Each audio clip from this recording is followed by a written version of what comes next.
ഒരു സാധാരണക്കാരനായ മനുഷ്യൻ, അദ്ദേഹത്തിന് നിർമ്മാണ മേഖലയെക്കുറിച്ചൊന്നും വലിയ അറിവൊന്നുമില്ല. അദ്ദേഹം ഒരു വീടോ അല്ലെങ്കിൽ ഒരു ബിൽഡിങ്ങോ നിർമ്മിക്കാൻ പോകുമ്പോൾ ഒരിക്കലും വിട്ടുപോകാൻ പാടില്ലാത്ത നിയമപരമായി കൃത്യമായി ശ്രദ്ധിച്ചിരിക്കേണ്ട കാര്യങ്ങൾ വളരെ ലളിതമായിട്ടൊന്ന് പറഞ്ഞുതരുമോ? ഒന്നാമത്തെ കാര്യം, ബിൽഡിംഗ് പെർമിറ്റ് എടുത്തിരിക്കണം. ഓക്കെ. ബിൽഡിംഗ് പെർമിറ്റ് എടുക്കുക എന്ന് വെച്ച് കഴിഞ്ഞാൽ നോർമലി നമ്മൾ ഒരു എഞ്ചിനീയറെ സമീപിക്കുക, അല്ലെങ്കിൽ ആർക്കിടെക്ചറെ സമീപിക്കുക, അപ്രൂവ്ഡ് ലൈസൻസ്ഡ് ആൾക്കാർ. അതൊരു കാര്യം.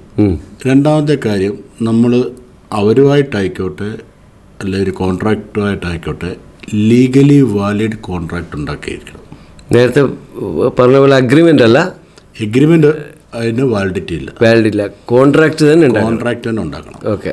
അതേപോലെ തന്നെ എസ്റ്റിമേറ്റ്, ഓക്കെ, അതായത് ഡീറ്റെയിൽഡ് എസ്റ്റിമേറ്റ്, വെറും എസ്റ്റിമേറ്റ് അല്ല. ഇപ്പം തറ കെട്ടുന്നതിന് ഇത്ര രൂപ സ്ക്വയർ ഫീറ്റ്, അങ്ങനല്ല. ആ ബിൽഡിങ്ങിൻ്റെ അളവ് വെച്ചിട്ടുള്ള എസ്റ്റിമേറ്റ്, ഡീറ്റെയിൽഡ് എസ്റ്റിമേറ്റ്. ഡീറ്റെയിൽഡ് എസ്റ്റിമേറ്റിനെ ബേസ് ചെയ്തുകൊണ്ടുള്ള ഒരു പേയ്മെൻറ്റ് ഷെഡ്യൂള്. ആ പേയ്മെൻറ്റ് ഷെഡ്യൂള് ഡീറ്റെയിൽഡ് എസ്റ്റിമേറ്റിനെ കണക്ട് ചെയ്യുന്ന ഒരു ടൈം ഷെഡ്യൂള്. അതായത് ജൂൺ മാസത്തിൽ ഇത്ര വർക്ക് തീരും. ഓക്കെ. അങ്ങനെയാണെങ്കിൽ ഇത്ര രൂപയുടെ വർക്ക് ജൂൺ മാസത്തിൽ ബില്ലാവും. അത് ലീഗലി രജിസ്റ്റേർഡ് ചെയ്യണം, കോൺട്രാക്റ്റ് രജിസ്റ്റർ ചെയ്യണം, വാല്യൂ വെച്ചിട്ട് സ്റ്റാമ്പ് ഫീ അടച്ച് തന്നെ രജിസ്റ്റർ ചെയ്യണം. ഇതെവിടെയാണ് രജിസ്റ്റർ ചെയ്യുന്നത്? രജിസ്റ്റർ ഓഫീസിൽ. നമ്മുടെ ആധാരം രജിസ്റ്റർ ചെയ്യുന്ന പോലെ തന്നെ ഇത് രജിസ്റ്റർ ചെയ്യണം. ഓക്കെ.